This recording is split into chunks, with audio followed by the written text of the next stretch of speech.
Querido amigo, hoje o nosso alvo é estudarmos o texto de Miqueias, capítulo 1, versículos 8 a 16. Nesses versos, o profeta Miqueias é claro em mostrar pela palavra do Senhor que Jerusalém, a capital do Reino do Sul, de Judá, seria submetida à humilhação e cativeiro. Por quê? Porque tinha pecado. Devido ao menosprezo com que tratou os acontecimentos vivenciados por Samaria, capital do Reino do Norte, Judá também, Jerusalém também, seriam destruídas. Querido amigo, você deve se lembrar que no programa passado recordamos um pouco a história do povo de Israel para entendermos a razão do juízo divino. Lembramos que, por desobedecer à lei, Israel foi duramente castigado pelo Senhor. Temos que entender que o castigo divino, o juízo divino só acontece depois de todas as tentativas serem esgotadas. Deus sempre deu oportunidade para o homem se arrepender. Na história de Israel, isso aconteceu inúmeras vezes através dos profetas. Na época de Acabe, Deus usou Elias para desafiar o seu povo. Elias perguntou-lhes: até quando cocheareis entre dois pensamentos? Veja lá em 1 Reis 18, 21. Muitas pessoas em nossos dias precisam responder a mesma pergunta que Elias fez no Monte Carmelo. Talvez, quando você ouvir isso, perceberá que é um daqueles que tentam ficar em cima do muro quando se apresenta a palavra de Deus. De um lado, você vê as crenças costumeiras e as tradições religiosas do povo. Talvez você tenha confiança no fato de que foi batizado e educado na fé tradicional dos seus pais e avós. Talvez você confie na sabedoria e no conhecimento do seu líder religioso. Você pode reconhecer o fato de que as doutrinas que ele prega nem sempre concordam totalmente com a Bíblia, mas você se agarra à fé tradicional porque, afinal, ele é o seu guia espiritual e você lhe é submisso. Por outro lado, também, você é desafiado pelas afirmações da Escritura. Você entende que Deus quer ser adorado em espírito e em verdade. Essa palavra de Jesus está em João 4:23. Você sabe que somente a verdade e não as tradições religiosas humanas têm o poder de libertar os homens, conforme Jesus disse já em João 8:32. Você sabe também que seremos todos julgados de acordo com essa verdade. Que verdade? Que Jesus revelou na Bíblia. Deus ofereceu-nos a oportunidade para ficarmos livres das confusões religiosas feitas pelo homem. Mas precisamos, querido amigo, ter a coragem de pôr em prática o que estamos aprendendo. Tiago nos desafiou a não sermos só ouvintes, mas sermos praticantes da palavra. Tiago 1, 21 e 22. O estudo da palavra de Deus não é meramente um exercício acadêmico para se aprender algo novo e diferente. Não é apenas uma maneira de nos equiparmos para ver o erro na vida dos outros. Nosso propósito, ao estudar a palavra de Deus, deveria ser, em primeiro lugar, examinar as nossas próprias vidas, removendo toda ideia falsa e prática errada, para que possamos, então, desfrutar da plena comunhão com Deus. O povo de Israel não atendeu aos apelos de Deus. Apelos que foram proclamados durante vários séculos pelos seus profetas. Judá, embora tenha visto o que tinha acontecido com Israel, também não se interessou em servir fielmente o Senhor. Por isso, os resultados do castigo divino seriam sentidos pelo povo para que aprendessem a se relacionar corretamente com Deus.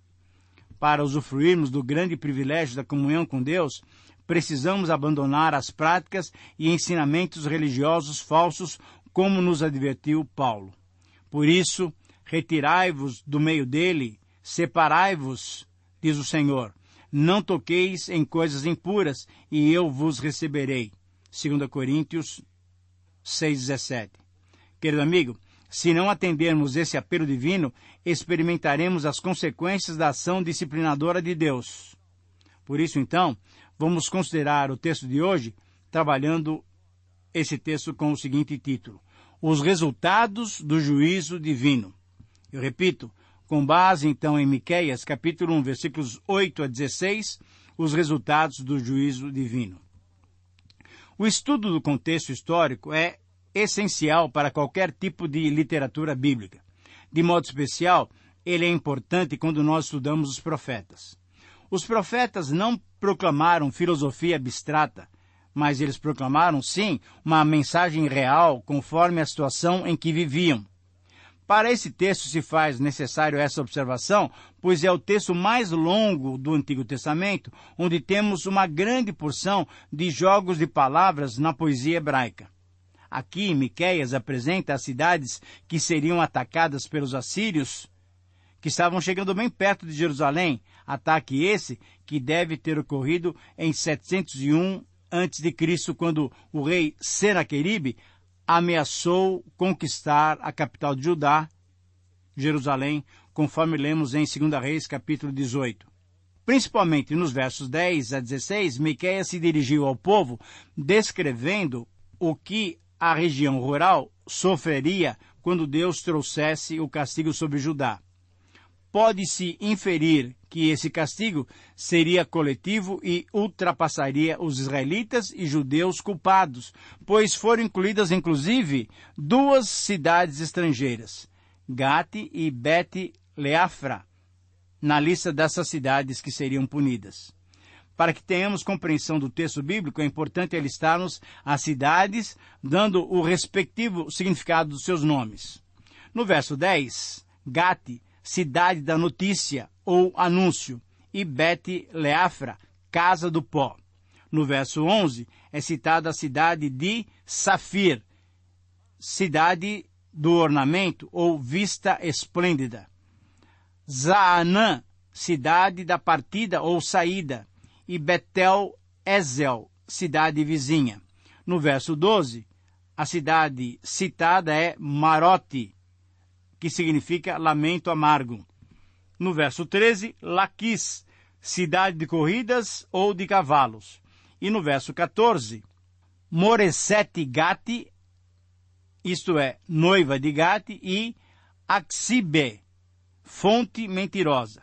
E finalmente, no verso 15, a cidade citada é Maressa, cidade da conquista.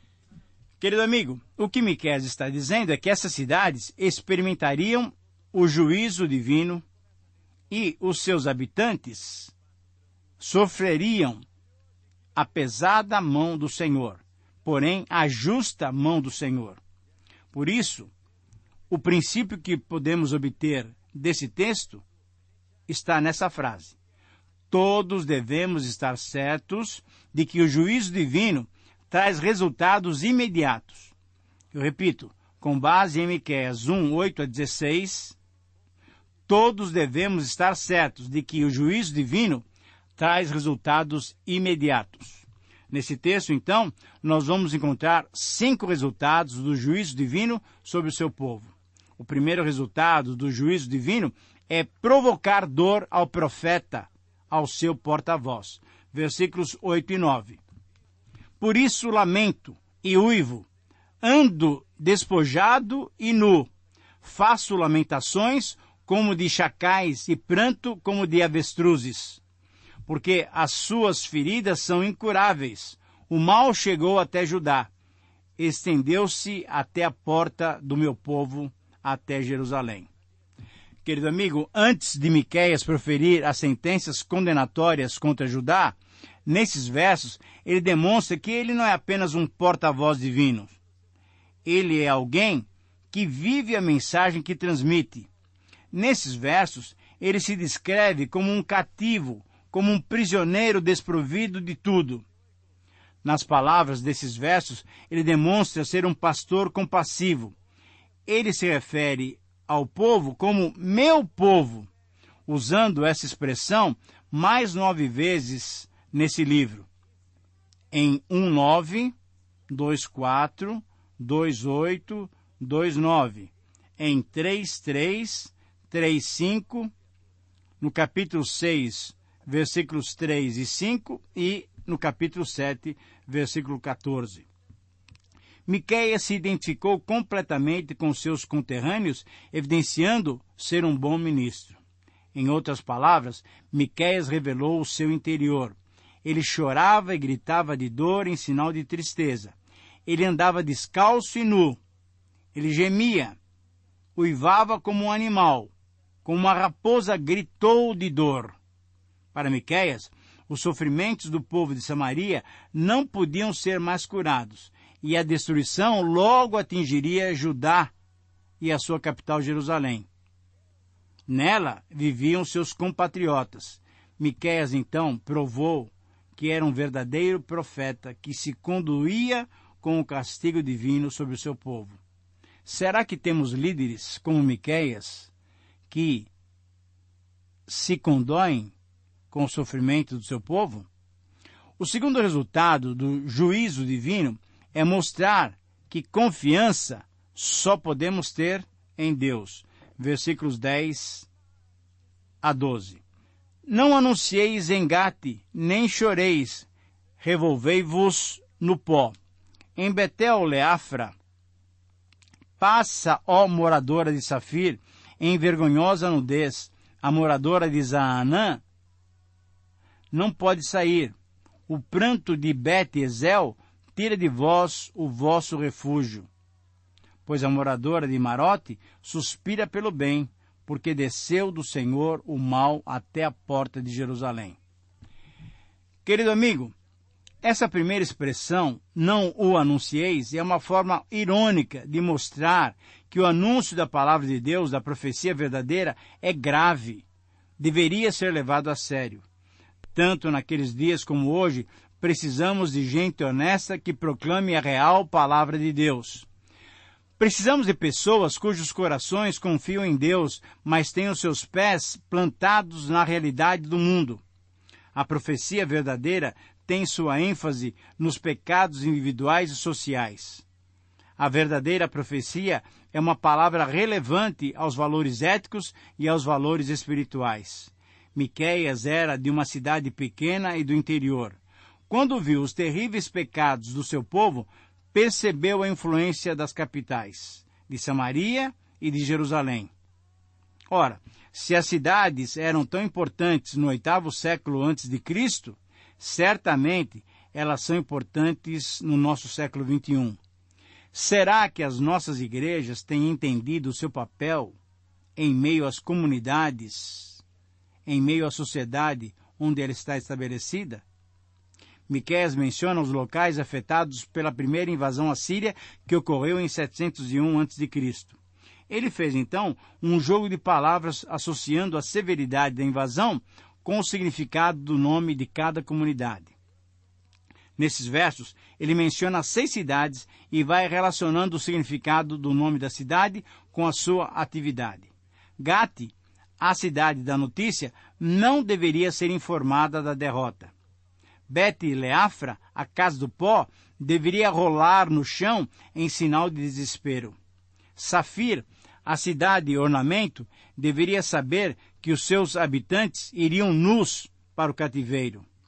Zaanã, a cidade da partida ou da saída, eles não deveriam sair, pois o cativeiro os aguardava.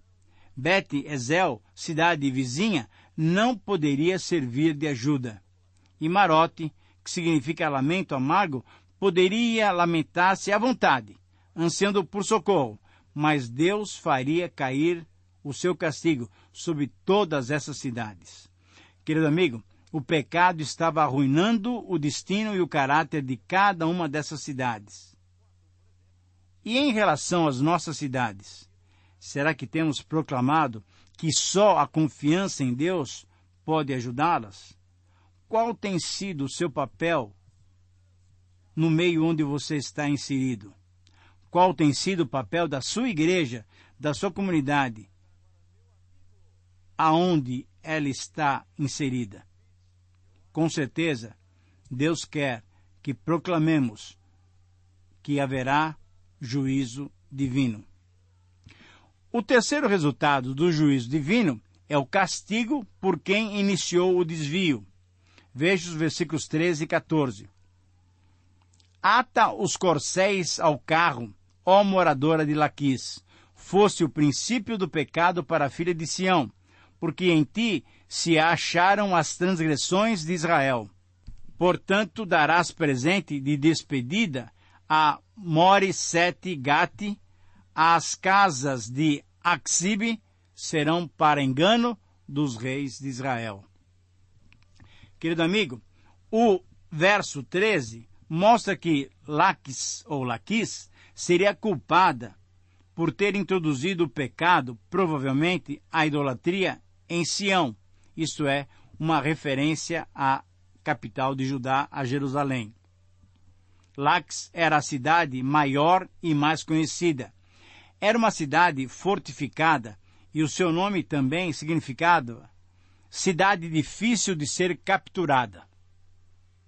A mensagem para Laquis é que sua população fugiria com rapidez em carros, temendo os assírios, que conquistaram e destruíram 46 povoados antes de chegar a Laquis, antes de chegar a Jerusalém, conforme lemos em 2 Reis 18, 13 a 16. A cidade de Moresete Gate, como cidade noiva, seu dote seria dado como despedida. Não seria mais seu, seria de outro, seria do inimigo assírio. Axibe, ao invés de proteger, seria um lugar de engano, seria uma armadilha para a casa real de Israel que nela fosse se refugiar. Querido amigo, ao proferir essas sentenças condenatórias, certamente Miqueias sofria grande e intensamente. Sofria de modo profundo. Será que temos sofrido por aqueles que são disciplinados por Deus? Será que temos tido compaixão em nossos corações? O quarto resultado do juízo divino é a vinda do mensageiro do juízo. Veja o versículo 15. Enviar-te-ei ainda quem tomará posse de ti, ó moradora de Maressa. Chegará até Adulão a glória de Israel. A cidade de Maressa, a cidade da conquista, seria conquistada, seria possuída por Senaqueribe, o conquistador. A glória de Israel iria para Adulão, um local de muitas cavernas, onde Davi se refugiou quando estava sendo perseguido por Saul, conforme lemos em 1 Samuel 22:1. Assim, querido amigo, a gloriosa manifestação da presença de Deus seria escondida na escuridão, para demonstrar como seria dura essa disciplina. Tudo invertido, porque na prática, o povo, ao invés de obedecer, desobedeceu. Ao invés de respeitar a lei, desonrou a aliança com o Senhor. E então chegamos ao quinto resultado do juízo divino. É o cativeiro do próprio povo de Deus, conforme o versículo 16. Lemos o versículo 16. Faze-te calva e tosquia-te por causa dos filhos que eram as tuas delícias. Alarga tua calva como a águia, porque de ti serão levados para o cativeiro. Querido amigo, aqui o profeta Miqueias apela, convoca, clama ao povo para que puxe os seus cabelos, para que corte os seus cabelos, para que rape a sua cabeça num sinal de profunda tristeza, de arrependimento. Por quê? Porque não haveria outro recurso senão experimentar o duro exílio. O cativeiro veio por causa do pecado de Israel, conforme lemos em 2 Reis, capítulo 17, versículo 3 a 23. E a palavra de Miqueias era dirigida a Judá. Judá, logo, também experimentaria esse duro e terrível castigo do Senhor. Querido amigo, como podemos concluir então esse nosso estudo? Foram notícias terríveis essas que Miqueias teve que compartilhar. Miqueias, ao compartilhar essas notícias, sentiu-se profundamente abatido, sofreu com o povo. Porém, é possível perceber nesse texto uma expressão que se destaca: não o anuncieis a Gate. Essa expressão nos faz recordar da notícia trágica que deveria ser dada a Davi, a notícia da morte de Saul e Jonatas. A cidade de Gate pertencia aos filisteus, um povo incrédulo e inimigo do povo de Deus. Portanto, não era o local apropriado para se noticiar a derrota de Israel. Miqueias, com essa frase, nos faz pensar sobre como proceder quando temos notícias tristes para compartilhar. Como devemos agir nessas ocasiões?